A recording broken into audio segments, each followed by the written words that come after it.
ফিরাউনের ঘরে আসিয়া আলাইহিস সালাম, যার জন্য জান্নাতে ঘর নির্মাণ হয়েছে, ওই আসিয়া আলাইহিস সালাম কেমনে ফিরাউনের স্ত্রী হয়? মোটেও না।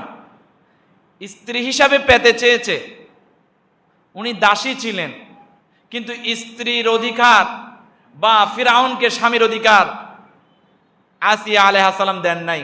আল্লাহর কাছে হাত তুলে ফরিয়াদ করছে, আল্লাহ, এরকম জালেম, এরকম বেবিচার, এরকম একটা নিকৃষ্ট লোক আমার স্বামী হতে পারে না।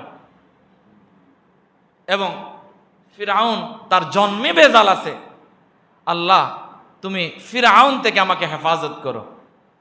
ফিরাউনের সাথে ছিল ঘরে, একই রুমে ঘুমায়, কিন্তু স্বামী স্ত্রীর যে মোহাব্বত ভালোবাসার আদান প্রদান হয় নাই। ফিরাউন যখন আসিয়া আলাইহিস সালামের কক্ষে ঢুকত, তখন তার যে যৌবনের যৌন চাহিদা, তার যে পুরুষত্ব, সেটা সাথে সাথে কক্ষে ঢোকার সাথে সাথে রাত্রিবেলা নষ্ট হয়ে যেত।